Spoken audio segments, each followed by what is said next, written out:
Hi, my name is Kaylin. And I'm Adam. And welcome to What's Your Problem, where we discuss current issues in distance learning and education. Today, we're talking about how to effectively manage a distance learning instructor's workload. Jason, what can you tell us about this problem? Thanks, Kaylin. Most people want a better way to manage their workload. I mean, if we learned anything from the incomparable film Multiplicity, it's that cloning ourselves one time might not be such a bad thing. Just don't do it that third or fourth time. One of the most common struggles instructors cite when moving from teaching face-to-face to a distance learning course is adjusting to some of the time-consuming tasks.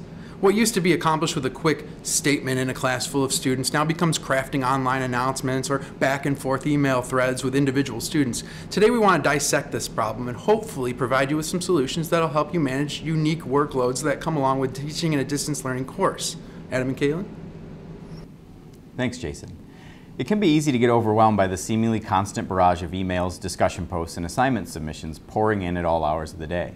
That's why it's important that you set limits and routines for how you'll manage your workload when teaching a distance learning course. Just like we tell our students, it's important to set aside the time necessary to work on the course.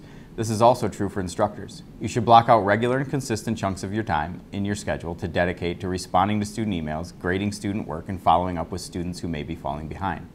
Many veteran online instructors have found that dedicating a relatively short period of time, maybe an hour or two, twice a day, is the most effective way to manage all these communications without falling behind or feeling overwhelmed. No matter what routine you choose to set, perhaps the most important thing you can do is to communicate that routine to your students. If your students know that you log in and check your email at, say, 11 a.m. and 9 p.m., they also know when they can likely expect a response from you. This can also reduce the number of students who email you at 11 p.m. with questions about the assignment that's due at midnight, and often gets them into the habit of starting their work earlier so that they can email you any questions they might have in time for you to respond. Although developing your online teaching routine will help with time management and organization, utilizing rubrics for evaluating student learning will be essential as well. Grading online can take a good chunk of time depending on your technology skill level and type of assessments. Some LMSs, including Blackboard, allow instructors to develop a rubric within an assignment to maximize usefulness.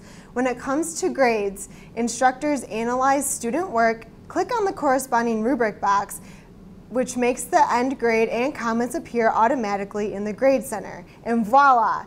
You only have 25 more students' work to grade. But after reviewing the work, it only took you a minute or two to click through the rubric.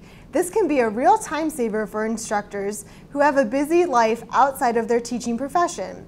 Students are also at an advantage when a rubric is used for grading because they are able to see the exact criteria for evaluation before they begin their work. This will also be a lifesaver for students who need to know if they are meeting expectations as they work through an assessment, which will cut down on the amount of emails and questions you receive before the due date. And finally, anticipate and prepare for the questions and challenges that your students will have throughout the semester. We've all been in a situation where it seems like we're getting the same question about the same assignment from 30 different students. It's both frustrating and time-consuming to deal with. However, when this happens, write the question down, and the next time you teach the course, find a way to preempt the question by clarifying the assignment directions, providing a heads up in the weekly announcement, or creating a short video tutorial to help students through the assignment. You'll quickly make up the time it took you to do this when you're not stuck at your computer drafting the same response to each of those 30 students. You'll likely find several areas in your course where the anticipate and prepare strategy will be beneficial. And as you find new areas where students are struggling, you can easily create new solutions to avoid them the next time. As a general rule, you can create a solution, whether it be an announcement, quick video tutorial, or something else, in less than the time it takes you to answer 3 emails. Therefore, as soon as you get the same question from 3 separate students, stop, address it in one place where the entire class can access it, and focus the rest of your time on more meaningful tasks. So as a quick recap, there are some simple solutions you can use to manage your workload as a distance learning instructor. The first is to set limits and routines for how you'll respond to instructor-related tasks. You can also utilize rubrics in your grading as a simple way to provide meaningful and valuable feedback to students. Finally, take note of past areas of difficulty and anticipate and prepare for them in your upcoming courses.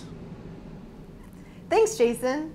What's Your Problem wants to hear from you. If you have an idea you'd like to discuss in a future episode, or if you just want to drop us a line, send us an email or follow us on Twitter. Thanks for watching. We'll see you next time. What's your problem? What's your problem?